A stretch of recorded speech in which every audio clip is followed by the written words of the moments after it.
اللهم صل وسلم على سيدنا ومولانا محمد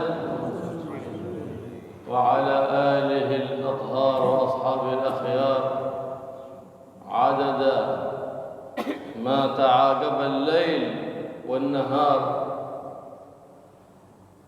اللهم وكما جمعتنا في هذا المسجد المبارك في هذه الساعة المباركة أن تجمع لنا كل خير وتقرب منا كل خير وتدفع عنا كل شر وبؤس وضير وتجعلنا من أهل الخير وتعافينا من كل بلاء وفتنة وترفع عنا كل محنة وترفع عن إخواننا الفلسطينيين محنتهم وتنصر الإسلام والمسلمين وسائر بلاد المسلمين على من عاداهم وتوفقنا لنصرة الإسلام وتوفقنا لنشر شريعة سيد الأنام وإحياء سنته في كل مكان يا رحيم يا رحمن يا حي يا قيوم يا ذا الجلال والإكرام. Bismillahirrahmanirrahim. Al-Habib Abdullah bin Abdul Rahman Al-Muhtar, beliau memulai tausiahnya dengan memuji kepada Allah Subhanahu wa Ta'ala atas segala nikmat-nikmatnya yang telah Allah berikan kepada kita dan bersalawat kepada baginda Nabi Muhammad sallallahu alaihi wasallam.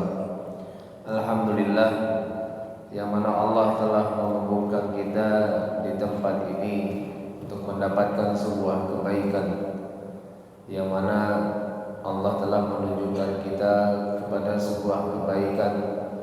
Mudah-mudahan kita selalu diberikan taufik kepada Allah untuk mendekatkan diri kita kepada Allah, menjalankan sesuatu kepada kebaikan dan dijauhkan daripada segala kejelekan, dan mudah-mudahan kita dimudahkan oleh Allah untuk mengikuti daripada syariat baginda Nabi Muhammad SAW, dan Allah tolong kita untuk menghidupkan dan menjalankan syariat, dan Allah tolong saudara-saudara kita yang ada di Palestina atas musuh-musuh mereka. Mudah-mudahan Allah berikan kemenangan kepada mereka dan kemenangan kepada kaum muslimin dimanapun mereka berada. وقد ورد عن النبي محمد صلى الله عليه وسلم فيما رواه الإمام مسلم: لا تزال طائفة من أمتي قائمين على الحق لا يضرهم من خالفهم يقهرون كل من عاداهم غير لا يضرهم إلا ما أصابهم من لأواء قاهرين لعدوهم. فقالوا: أين هم يا رسول الله؟ قال: ببيت المقدس وأكناف بيت المقدس، لعله إشارة لما سيحصل في آخر الزمان من احتلال أعداء الإسلام لبيت المقدس، وأنه سيكون في تلك البلاد أناس يحمون شرع الله، يدافعون عن شرع حبيب الله ويقاتلون أعداء الله. فإن من آذى مسلما فقد آذى كل المسلمين، ومن آذى المسلمين آذى النبي محمد سيد الأنبياء والمرسلين، ومن آذى النبي محمد صلى الله عليه وسلم فقد آذى الله سبحانه وتعالى. Berkata baginda Nabi Muhammad SAW, nanti ada suatu masa, suatu kaum, suatu penduduk yang mereka senantiasa untuk melawan musuh-musuhnya Allah, tidak akan membahayakan daripada mereka siapapun yang menyalahi akan mereka, kapanpun mereka berada dan dimanapun mereka berada. Kemudian sahabat bertanya, siapa mereka ya Rasulullah? Mereka adalah penduduk penduduk Baitul Maqdis dan apa yang di sekitar daripada Baitul Maqdis. Senantiasa ini menunjukkan isyarat dari baginda Rasulullah SAW. Penduduk atau komunitas tersebut mereka senantiasa untuk bagaimana menegakkan daripada syariat Rasulullah, menjauhkan kaum muslimin daripada musuh-musuh Allah. Karena sebagaimana juga Nabi SAW mengatakan, barang siapa yang mengganggu, menyakiti kaum muslimin, maka semua kaum muslimin juga akan tersakiti. Dan barang siapa menyakiti kaum muslimin sama saja menyakiti Rasulullah. Dan barang siapa yang menyakiti Rasulullah sama saja dia telah membuat murkanya Allah Subhanahu wa taala. وقد أشار الله سبحانه وتعالى في القرآن إلى ما سيحصل آخر الزمان من إيذاء أهل الكفر والعدوان لأهل الإسلام والإيمان. فإن الله سبحانه وتعالى في سورة الإسراء قال سبحان الذي أسرى بعبده ليلا من المسجد الحرام إلى المسجد الأقصى الذي باركنا حوله. فهو ذكر بركة ما حول بيت المقدس ولم يذكر بركة بيت المقدس، لأنه إذا كان ما حواليه مبارك فأن يكون هو مبارك من باب أولى. ولم يذكر بركة المسجد الحرام إذ بركته ظاهرة وشهيرة، فلهذا لم يذكرها، لكن ذكر ما حواليه بما سيحصل آخر الزمان، حتى يظن بعض أهل الزمان أن ما دام قد استولى عليها أهل الكفر والعدوان أنها لا بركة فيها. قال لا، إنما البركة باقية، وعليكم أن تدافعوا عن هذه البركة. فمن لم يستطع أن يدافع بيده فبلسانه، فمن لم يستطع فبلسانه أن يدعي لإخوانها المسلمين الذين يقاومون عدو الإسلام ويحاربون عدو المسلمين، يقومون آخر الليل بالدعاء والابتهال، يتصدقون بنية أن الله يفرج عن إخوانهم المسلمين حيثما كانوا. Maka sesungguhnya penduduk daripada Baitul Maqdis dan sekitarnya diceritakan bahwasanya penuh dengan keberkahan, bahwasanya kaum kufar dan khususnya Yahudi nanti akan kalah atas kaum muslimin karena keberkahan daripada Baitul Maqdis dan sekitarnya, sebagaimana firman Allah Subhanahu wa taala, subhanalladzi asra bi 'abdihi lailan minal masjidil haram ilal masjidil aqsa alladzi barakna haulahu. Dalam ayat tersebut Allah menggambarkan keberkahan di sekitar Baitul Maqdis, Masjidil Aqsa dan sekitarnya. Menurut bahwasanya di sekitarnya saja sudah ada keberkahan, lebih-lebih lagi kalau itu adalah Baitul Maqdis, pasti ada keberkahan di dalamnya. Kemudian Allah tidak mengatakan keberkahan itu di Masjidil Haram, karena sudah jelas dan nampak bagi kita bahwasanya di Masjidil Haram itu penuh dengan keberkahan. Tentunya kalau sudah ada keberkahan di suatu daerah atau kota seperti yang disebutkan Baitul Maqdis, pasti di situ ada kemenangan bagi umat Islam. Janganlah kita tertipu apa yang dikatakan orang di zaman sekarang ini. Umat Islam bakal tidak bisa mengalahkan kaum kafir di sana karena sudah tidak ada keberkahan lagi di dalamnya. Tapi Allah sudah menegaskan dalam ayat tadi bahwasanya ada keberkahan di Baitul Maqdis dan di sekitarnya, pasti akan mendapatkan kemenangan sebagaimana yang telah Allah janjikan kepada umat Islam. Dan kalau kita tidak bisa membantu kaum Palestina yang ada di sana dengan tangan kita, dengan tenaga kita, atau dengan lidah kita, minimal kita mengangkatkan kedua tangan kita, meminta kepada Allah Subhanahu wa taala, khususnya di waktu sepertiga malam akhir, untuk memintakan pertolongan dan kemenangan kepada saudara kita yang ada di Palestina. Mudah-mudahan Allah berikan kemudahan bagi mereka, mudah-mudahan Allah berikan kemenangan bagi mereka semua. فإن أذية المسلم الواحد أشد عند الله سبحانه وتعالى من هدم الكعبة. فجعل النبي محمد صلى الله عليه وسلم المسلم مع المسلم كالشيء الواحد، قال كالبنيان يشد بعضه بعضا، إذا تداعى منه عضو تداعى له سائر الجسد بالسهر والحمى، أي يتألم. لو تألم أصبعك هذا لتألم الجسم كله، وربما لجأت الحمى للجسم كله. ليه؟ إصبع صغير تألم فيه جرح. هكذا مثل النبي محمد صلى الله عليه وسلم مثال أخوة الإسلام، وهي أقوى من أخوة النسب. Dan juga Nabi SAW menjelaskan bahwasanya menyakiti daripada satu orang muslim saja itu lebih besar dosanya ketimbang menghancurkan Ka'bah. Jadi menyakiti, apalagi sampai membunuh satu orang muslim, itu dosanya lebih besar daripada menghancurkan Ka'bah. Sebagaimana Nabi SAW menggambarkan bagaimana persaudaraan sesama muslim itu seperti sebuah bangunan yang satu sama lainnya saling menguatkan, mengkokohkan.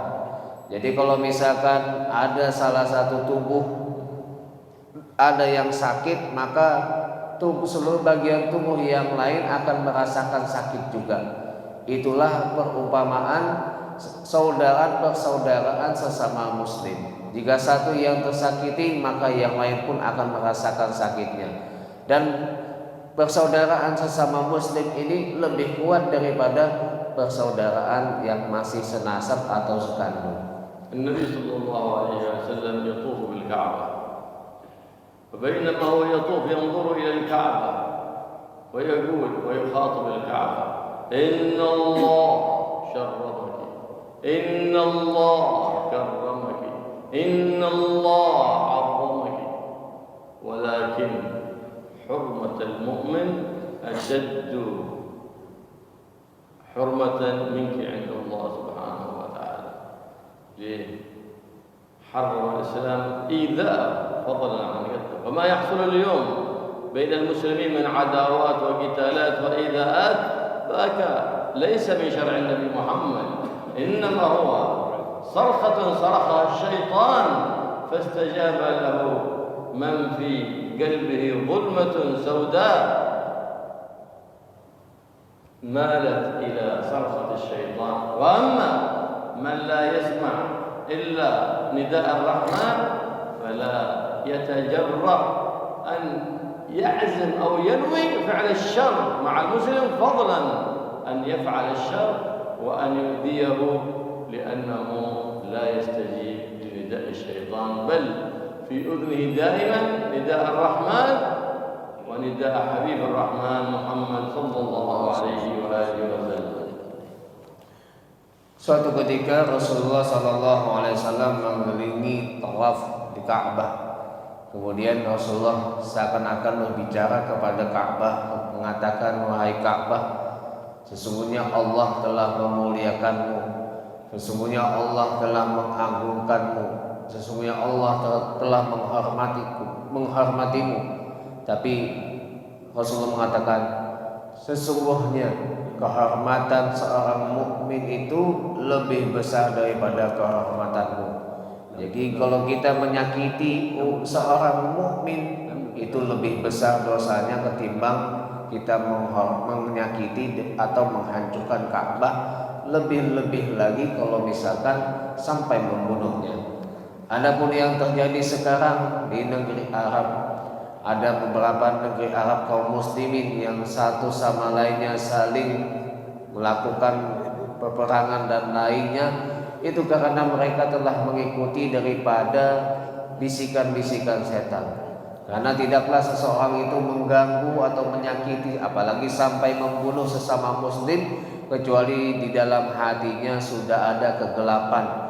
Kegelapan di dalam hatinya akhirnya dia mengikuti panggilan-panggilan setan.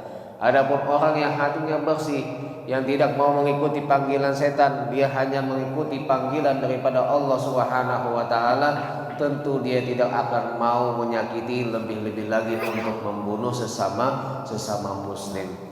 ومن هنا تعرف أولئك الذين يكفرون المسلمين، أولئك الذين ينشرون العنف بين المسلمين من التكفيريين وغيرهم، ينشرون ذلك العداوات بين المسلمين، تعرف أنهم على ضلال مبين.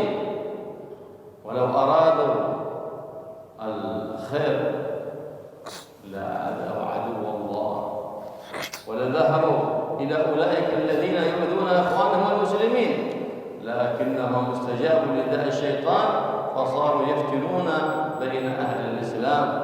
وقد حرم الله سبحانه وتعالى إيذاء المسلم فضلا عن تكفيره أو قتله. وقد قال صلى الله عليه وسلم: من كفر مسلما فقد كفر.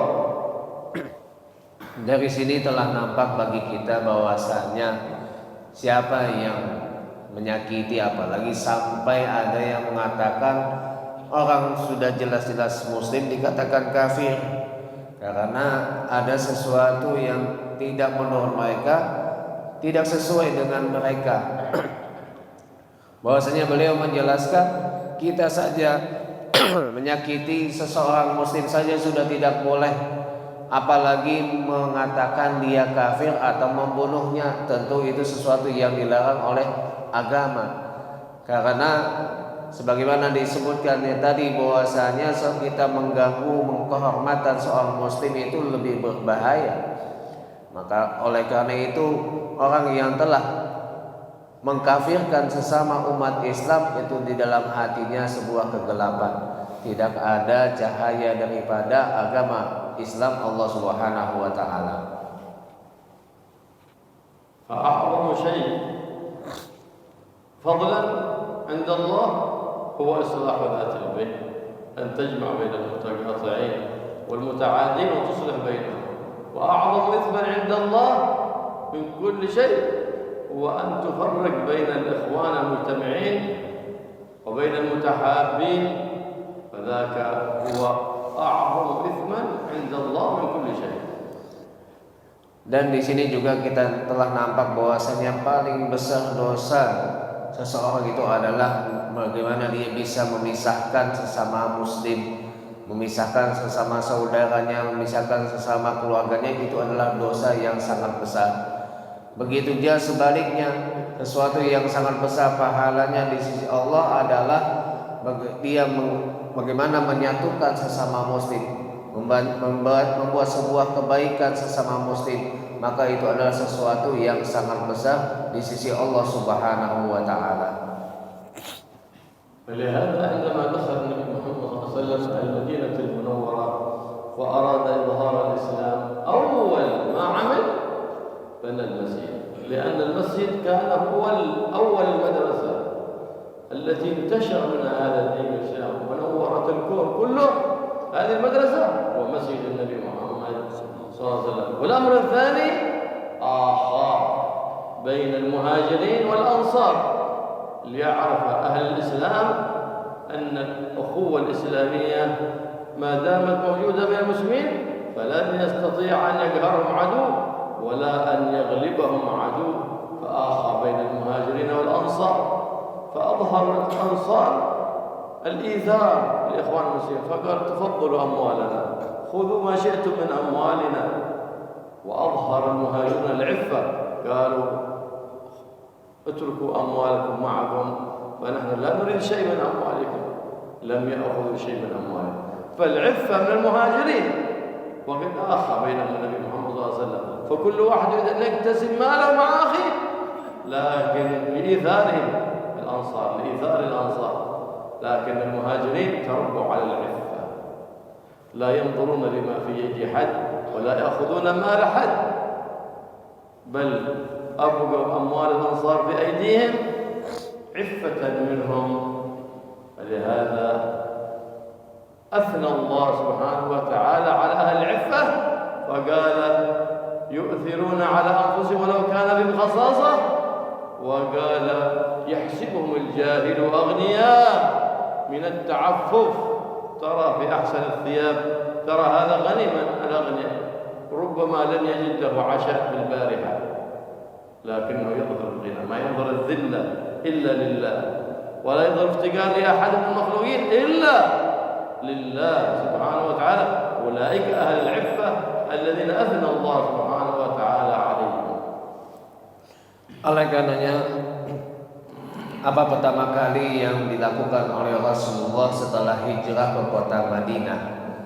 Pertama kali yang beliau lakukan adalah membangun sebuah masjid yang mana di masjid tersebut atau Masjid Nabawi ini adalah tempat pertama kali Rasulullah juga mengajarkan agama Islam, sehingga tersebarlah cahaya-cahaya Islam ke seluruh penjuru dunia.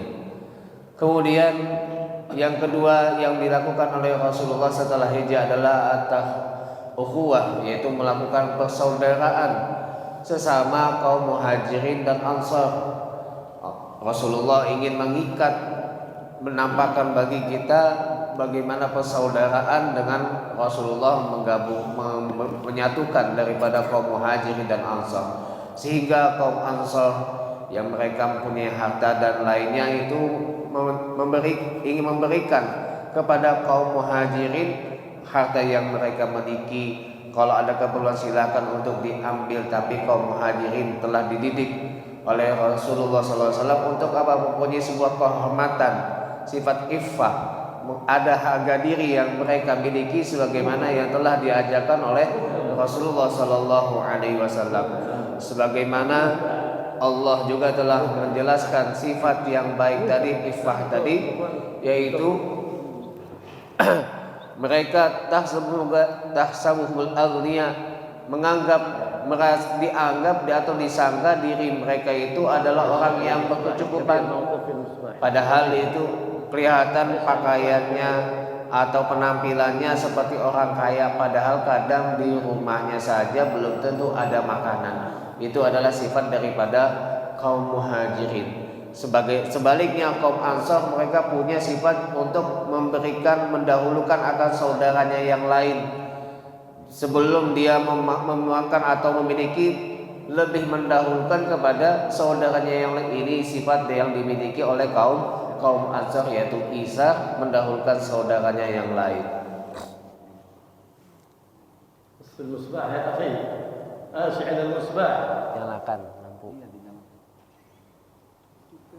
وقد قال صلى الله عليه وسلم من لم يهتم بأمر المسلمين فليس منهم. من لم يهتم بأمر المسلمين فليس منهم. وكيف تهتم بأمر المسلمين؟ ليس أنك إذا أصبحت الصباح تفتح التيفي أو تتابع الإنترنت أو تطالع المجلات أو الجرائد. ليس هذا من الاهتمام، إنما هذا من الفضول الذي نهى عنه سيد الأنام لقوله صلى الله عليه وسلم من حسن إسلام المرء ترك ما لا يعنيه. لكن اهتمامك بأمر المسلمين أن تساعدهم إن لم تستطع بحالك وجسدك فبلسانك بالدعوة إلى منهجهم، فإن لم تستطع فبقلبك والدعاء بأن تبذل الصدقات والأطعمة بنية أن الله يفرج عن إخوانك المسلمين. تكثر ذلك من الدعاء في آخر الليل في ساعة الإجابات، يجتمع المسلمون بنية أن الله على قلب واحد، بنية أن الله يفرج عن إخوانهم المسلمين حيثما كانوا، لا سيما في هذه الأيام، فإننا إخواننا الفلسطينيين يعانون من أذى شديد وألم شديد وظلم شديد من أعداء الأمة الإسلامية. Rasulullah Shallallahu Alaihi Wasallam bersabda, "Man lam yahtam bi amril muslim falaysa minna." Barang siapa yang tidak perhatian dengan urusan seorang muslim, maka bukan termasuk golongan kami, kata Nabi. Bukanlah termasuk kita peduli perhatian dengan urusan saudara kita muslim itu dengan hanya melihat daripada berita setelah misalkan sholat subuh buka internet atau buka televisi, kemudian melihat daripada berita-berita yang ada, itu bukan termasuk bentuk perhatian kita, kepedulian kita kepada saudara kita yang muslim. Tapi bentuk perhatian kita dan kepedulian kita dengan mereka adalah dengan membantu, entah dengan kalau kita punya kedudukan kita bantu dengan kedudukan kita, kalau kita punya kekuasaan kita bantu, kalau kita punya harta kita keluarkan harta kita untuk mereka. Kalau misalkan tidak bisa, maka minimal kita mendoakan mereka. Kita mendoakan mudah-mudahan Allah berikan pertolongan, Allah berikan jalan keluar untuk mereka. Apalagi yang terjadi di zaman sekarang ini, di hari-hari ini, apa yang telah terjadi daripada saudara kita yang ada di Palestina. Kita doakan mereka, kita misalkan berkumpul di waktu malam mendoakan mudah-mudahan Allah memberikan kemenangan kepada mereka. Itu adalah salah satu bentuk daripada perhatian kepada saudara kita yang muslim. Bukan hanya melihat berita saja, tapi tidak ada sesuatu yang kita lakukan yang bermanfaat untuk mereka. Kalau misalkan hanya membaca atau melihat saja, itu sesuatu yang tidak disukai oleh Rasulullah SAW. Sebagaimana Rasul menyatakan min husnil islamil mar'i tarku ma la ya'ni. Dan salah satu bentuk kebaikan seorang muslim itu adalah meninggalkan sesuatu yang tidak ada manfaatnya. Amma iftitah al-yawm bil fudul bimutala'at al-jara'id أو متابعة الأخبار في التي في وسائل الإعلام، إذا هذه وسائل الإعلام كذبها أكثر من صدقها، لأنه قد تولى على الإعلام العالمي أعداء الإسلام فيأتون بالخبر الصدق ويخلطونه بالأخبار الكذب.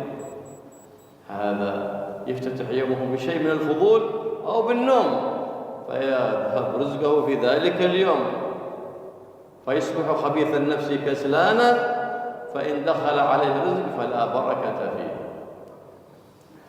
Maka kalau kita setelah bangun tidur, janganlah kita membuka daripada televisi, daripada berita-berita dunia, entah itu di televisi atau sosial media yang lainnya. Karena berita yang tersebar itu kebanyakannya lebih banyak bohongnya daripada benarnya. Tidak semua yang diberitakan itu adalah benar, tapi bohongnya itu jelas lebih banyak daripada benarnya. Ya. Kalau sudah begini kita melakukan sesuatu yang tidak ada manfaatnya, membuka waktu pagi kita, membuka hari kita dengan sesuatu yang tidak ada manfaatnya, apalagi dengan tidur, maka tidak ada keberkahan di hari kita. Kalau misalkan kita mendapatkan sebuah rezeki, itu tidak ada keberkahan dalam rezeki tersebut. Bahkan kalau kita sia-siakan waktu setelah fajar tadi, kita dalam melaksanakan kegiatannya tidak bisa efektif, tidak bisa dalam keadaan semangat. Amma man iftataha yawmahu bi dzikrir rahman wa bi tilawatil Qur'an wa bis salati ala habibir rahman fa innahu yubarak lahu fi dhalika al-yawm wa kullu rizqin yadkhul alayhi يكون رزقا مباركا. فإذا صلى الفجر وجلس في مصلى حتى تطلع الشمس، جلس على مجلس علم أو مجلس ذكر ثم صلى ركعتين، فقد قال الصادق المصدوق صلى الله عليه وسلم إن الله يعطيه ثواب حج وعمرة تامتين كل يوم حج وعمرة وأنت في ثيابك وأنت في بلدك دون أن تنفق أي مال من جيبك، لكن بغى منك محاربة النفس والهوى والشيطان، فإن الشيطان يحسد المؤمن على الأجر الكثير الذي يحوزه من الله، فلا يريد أن يحوز أجرا بل يريد أن يحرمه من كل أجر ومن كل ثواب. Maka sebaliknya kita sebagai seorang mukmin mengisi waktu pagi kita ini dengan membaca Al-Quran, berzikir, mengingat Allah Subhanahu wa Ta'ala, beristighfar atau bersalawat kepada baginda Nabi Muhammad SAW. kalau sudah kita mengisi waktu kita setelah fajar dengan kegiatan tersebut, maka kita akan mendapatkan keberkahan dalam hari-hari kita. Kalau kita mendapatkan rezeki di hari tersebut, maka rezekinya penuh dengan keberkahan. Jangan kita sia-siakan waktu tersebut. Atau misalkan setelah sholat fajar kita berkumpul di suatu tempat atau berdiam di tempat tersebut, kemudian berzikir atau hadir suatu majelis sampai terbitnya matahari, kemudian dia melakukan sholat 2 rakaat yang disebut dengan sholat sunnah isyraq, maka dia telah mendapatkan daripada sebuah pahala yang besar, yaitu pahala haji dan umrah. Bahkan Nabi mengatakan tamatain 3 kali, bahwasanya haji umrahnya itu sempurna. Bagaimana kita bisa setiap hari melakukan ibadah, mendapatkan pahala ibadah haji dan umrah hanya cukup di tempat kita, tidak perlu sampai kita meninggalkan kota kita, tidak perlu kita harus mengganti pakaian kita, tidak perlu kita harus menginfakkan, mengeluarkan daripada harta kita, kita sudah mendapatkan pahala haji dan umrah. قد ورد أن من افتتح يوم بقراءة 100 آية لم يكتب من الغافلين ويجيب من القانتين لله سبحانه وتعالى. وهكذا ينبغي للمؤمن دائما أن يرتب أوقاته ليظهر بركة العمر، فإن من لم يرتب وقته في طاعة الله لم يظهر له بركة في العمر. Barang siapa yang mengisi waktunya dengan ibadah di waktu tersebut, maka dia tidak tergolong daripada orang yang ghafil, orang yang lalai, tapi termasuk orang yang zakirin, yang selalu ingat kepada Allah Subhanahu wa taala. Maka kita harus mengisi waktu-waktu kita. Gunakanlah waktu-waktu kita sebaiknya untuk mendapatkan pahala dan keridhaan daripada Allah Subhanahu wa taala. Ihtimam amr muslim bil muslim ومما ندب لنا النبي محمد صلى الله عليه وسلم حتى يتعرف المسلم على أخيه المسلم محبة بالدعاء. فقد ندب لنا النبي محمد صلى الله عليه وسلم إذا نزلت نازلة بأحد من المسلمين أو في أي بلاد من بلاد المسلمين، وكان بلاد نوسنترا أجا، بل في أي بلاد المسلمين، عرب عجم، كل ذلك. ليس فلسطين خاصة بالعرب، لا، بيت المقدس خاصة بأهل لا إله إلا الله محمد رسول الله. من قال بخلاف ذلك فقد قال بغير ما يرضي الله ورسوله صلى الله عليه وسلم. Dan juga kita disunnahkan untuk memperhatikan, peduli dengan urusan daripada kaum muslimin, apa yang terjadi daripada kaum muslimin. Maka Rasulullah SAW menegaskan dan memerintahkan, menyunnah suatu perintah yang sunnah bagi kita, jika terjadi suatu musibah yang menimpa daripada saudara kita, maka disunnahkan kita untuk membaca qunut nazilah.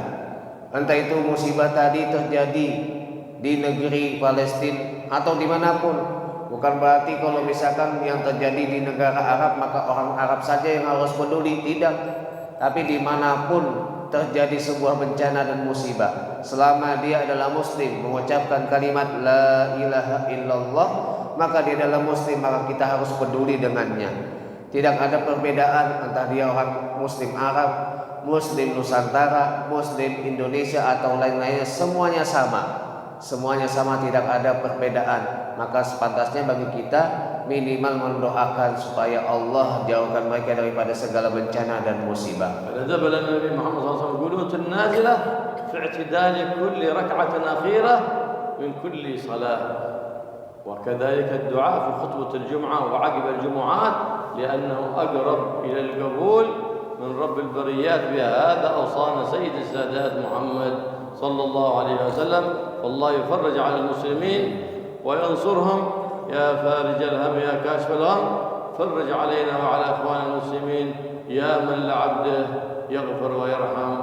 انصرنا وانصر إخواننا المسلمين أينما كانوا وحيثما كانوا يا رب العالمين. Oleh karenanya disunnahkan bagi kita untuk membaca qunut nazilah di sholat kita. Kemudian juga disunnahkan untuk mendoakan saudara kita khususnya ketika khutbah Jumat yang kedua dan juga setelah sholat Jumat, karena itu adalah waktu ijabah. Allah kabulkan doa-doa kita. Kemudian beliau meminta kepada Allah, mudah-mudahan Allah berikan jalan keluar, Allah berikan suatu kebebasan daripada umat muslim, entah itu yang di Palestina ataupun dimanapun mereka. Mudah-mudahan Allah tolong mereka, Allah berikan pertolongan dan kemenangan kepada mereka. Amin ya rabbal alamin. ومن قال كل يوم 10 مرات في الصباح و10 مرات في المساء أصلح الله أمور المسلمين صرف الله شر المؤذين أعطاه الله ثواب أجر مجاهد في سبيل الله سبحانه وتعالى. Barang siapa yang mengatakan 10 kali di pagi dan di sore harinya, aslahallahu umurul muslimin sarafallahu syarral mu'din, sebanyak 10 kali di pagi dan 10 kali di sore harinya, maka Allah tulis baginya pahala seperti orang yang jihad di jalan Allah. Allah yuslihna wa yuslihkum wa yuslih jami'al muslimin wa yansurna wa yansurkum wa yansur sa'ir biladal muslimin ويهلك أعداء الإسلام والمسلمين ولا يهين أحد من المسلمين ومن أراد بالإسلام أذى فالله يرد كيده في نحره ويحفظ له معالم الإسلام والإيمان في كل مكان معمورة محمية معنى وصورة. Kemudian beliau berdoa mudah-mudahan Allah memberikan kemenangan bagi kaum muslimin, Allah memberikan kebaikan kepada kaum muslimin dimanapun mereka berada, dan Allah jauhkan kaum muslimin daripada gangguan-gangguan musuhnya Allah Subhanahu wa taala, sehingga mereka juga dijauhkan daripada segala bencana dan musibah. Dan mudah-mudahan kita semua dihidupkan dalam sebuah kemenangan, menghidupkan daripada sunnahnya dan agamanya Allah Subhanahu wa taala. Sekarang beliau, para hadirin dan hadirat, bapak ibu-ibu yang ada sebuah pertanyaan atau masalah berkaitan agama, bebas, entah itu fikih, hadis atau yang lainnya, silakan. Mumpung ada beliau, bisa kita bertanya kepada beliau. Tidak apa-apa, nanti bahasa Indonesia nanti kita terjemahkan.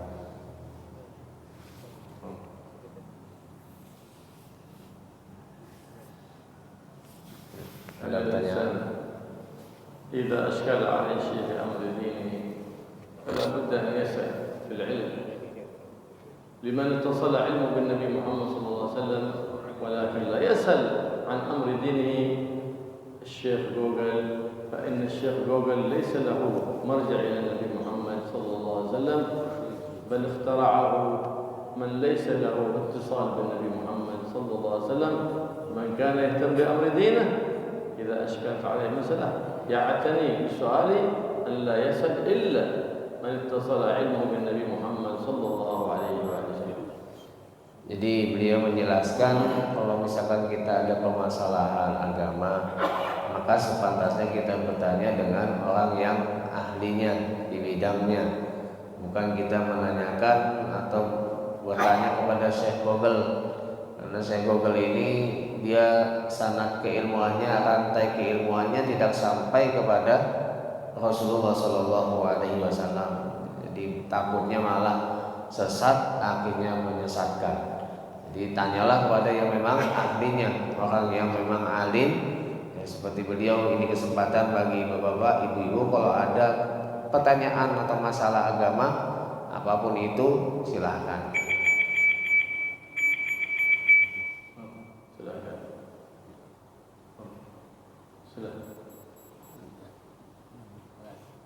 بعض الناس كل أمورهم يأخذها عن جوجل، حتى عندما يولد له مولود يأخذ الاسم من جوجل، سبحان الله.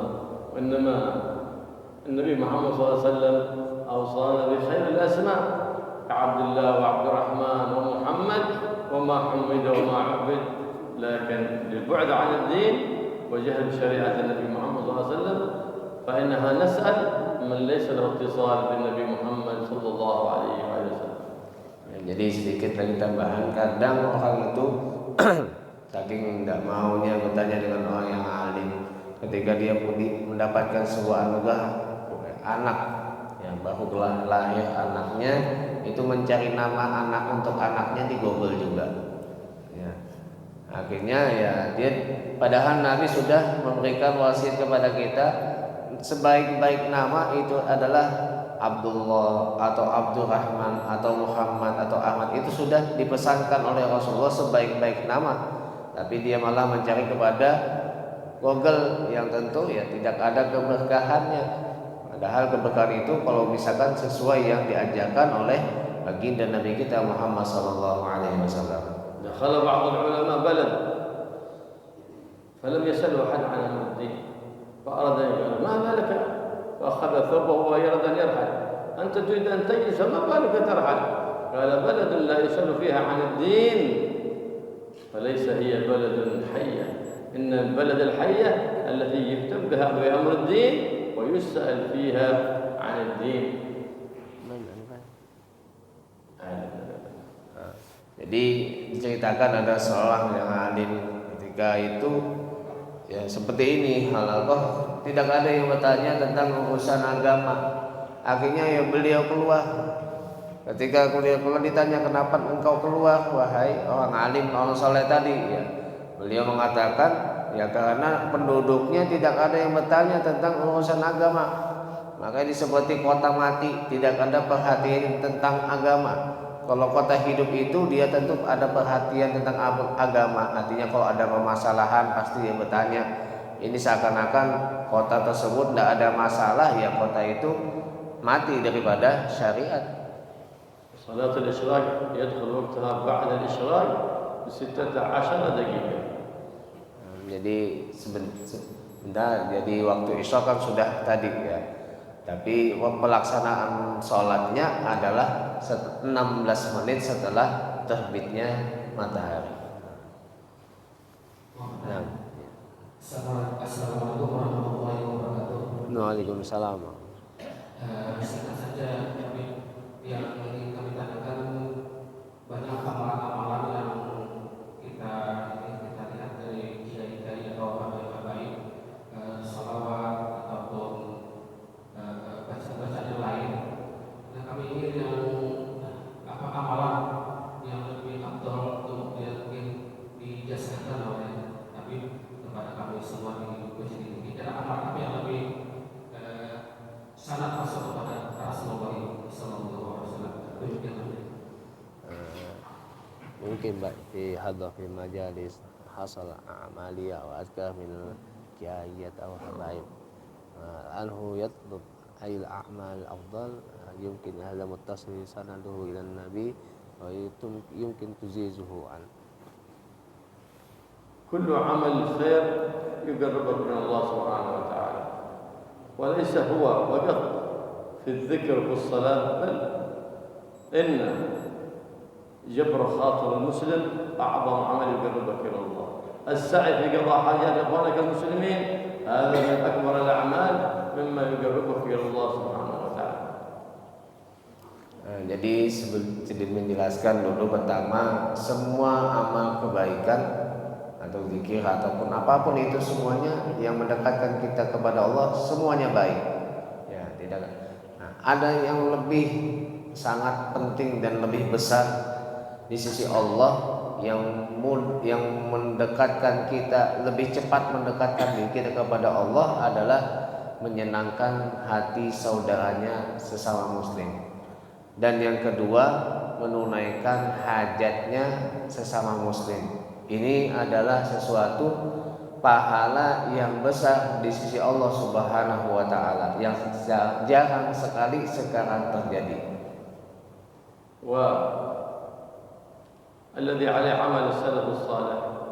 Wa idza kana hunaka majlis 'ilm yahdurun majlis al-'ilm دون أن يستخدموا السبحة وغيرها بل ينصتوا لمجلس العلم لأنهم يذكر لله فإن لم يكن قرأوا ياسين ثم ذكروا أذكار الذين ذكرها النبي محمد صلى الله عليه وسلم من أذكار الصباح، وقد جمعها الإمام الحداد في الورد اللطيف، فينبغي أن قراءتها ويجعل له ورد من الصلاة على النبي محمد صلى الله عليه وآله وسلم. Kemudian juga seperti di waktu pagi ini, apa yang telah diajarkan oleh salaf kita, yang mungkin boleh saja kita membaca daripada tasbih, membaca Al-Quran dan lainnya. Tapi ada zikir yang telah disusun oleh salaf kita yaitu Al-Habib Abdullah Haddad, yaitu dengan Wirdul Latif. Nah, itu sepantasnya untuk kita baca. Nah, itu sudah dikumpulkan zikir aurat-aurat yang semuanya itu ada sumber hadisnya. Dikumpulkan oleh yang Imam Al-Habib Abdullah bin Al-Haddad. وهذه الصلوات إن شاء الله لقضاء الحاجات، ومن واظب عليها كل يوم تكون له تمام الصحات والعافيات وتيسير الأرزاق المعينات على طاعة الله رب البريات وطاعة النبي محمد سيد السادات. إن شاء الله يتم قراءتها وتصويرها وتوزيعها على المصلين والاجتماع على قراءتها 6 أيام هذه إن لم يستطع كل يوم يكون مع الجماعة، فيكون يوم خاص مع الجماعة وبقية الأيام لوحده، فإن فيها خير كثير وأجر كبير من المولى القدير سبحانه وتعالى، فيتعاون على البر ويتعاون على التقوى. إن شاء الله يصورها لكم ثم توزع وتقرؤونها، تعملون في ذلك مجلس يسمى مجلس بشائر الخيرات. Jadi beliau memberikan ada sebuah salawat itu ya, dan diamalkan, nanti bisa difotokopi semua yang hadir atau dibagikan kepada siapapun, boleh bebas, tidak ada misalnya pembatasan. Jadi siapapun bisa mengamalkannya, nanti difotokopi yang disebut dengan sholawat Basyairul Khairat. Maka siapa yang membacanya setiap hari sekali cukup, kapanpun waktunya, Allah akan kabulkan hajatnya, Allah akan luaskan rezekinya, Allah berikan kesehatan, keafiatan, dimudahkan segala urusan, dan dimudahkan untuk selalu mendekatkan dirinya kepada Allah dan kepada Rasulullah. Itu banyak sekali faedahnya bagi yang membaca kitab Basyairul Khairat itu. Kalau misalkan dia punya majlis atau apa, bisa namakan majlis dengan Basyairul Khairat. Insyaallah يتم تأسيسه على أيدي الخيرين والخيرات ليتعاونون على البر والتقوى. في هذا المجلس يكون تأسس على تقوى إن شاء الله، فيسمى مجلس بشائر الخيرات، وتستمر قراءة الصلوات فيه في جميع الأيام وسائر الأوقات. Jadi seperti majlis ini ya dinamakan beliau tadi Basyairul Khairat, bisa dibaca bersama-sama, mungkin seminggu sekali ya, dibaca bersama-sama, nanti sholawatnya mudah-mudahan ya dengan niat tadi akan dikabulkan semua hajat-hajatnya, diberikan pertolongan dan lain-lainnya. Apa yang diniatkan insya Allah dikabulkan ya. Kalau minimal seminggu sekali bisa dibaca bersama-sama, atau kalau sendirian ya tetap dibaca setiap hari ya. Artinya kalau sendirian baca tiap hari, kalau berjamaah ya dibaca seminggu sekali cukup ya. Kalau berjamaah tidak harus setiap hari ya. Tapi tetap kalau setiap harinya tetap baca sendirian, bukan berarti kalau sudah berjamaah seminggu sekali sudah cukup, enggak. Tapi tetap dibaca setiap hari sendirian, kemudian dibaca berjamaah seminggu sekali. Nah, ada pertanyaan lagi yang lain?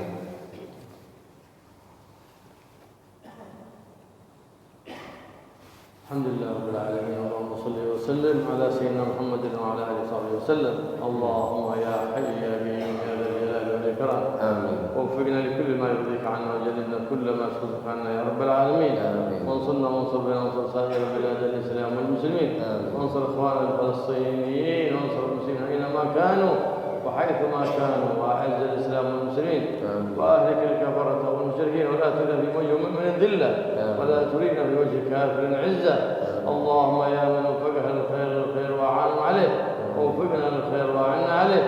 اللهم انا نبات نعمتك فلا تجعلنا حصاد نعمتك. اللهم لا تحرمنا خير ما عندك لشر ما عندنا. اللهم اصلح عاقبتنا في الأمور كلها وأجرنا من خزي الدنيا وعذاب الآخرة يا مالك الدنيا والآخرة. اللهم اصلحنا وأصلح بنا وأصلح من في صلاح للإسلام والمسلمين. اللهم لا تهلكنا وأهلك من في هلاكه صلاح للإسلام والمسلمين. وحنا وإياهم حياة وجبنا عما يرينا في دين الدنيا وانصرنا على عدوك وعدونا وتولنا بولاك واحمنا بحماك ولا تجعلنا من خالف أمرك وعصاك واجعلنا ممن اقتدى بحبيبك ومصطفاك وممن نشر شريعته يا حي يا قيوم.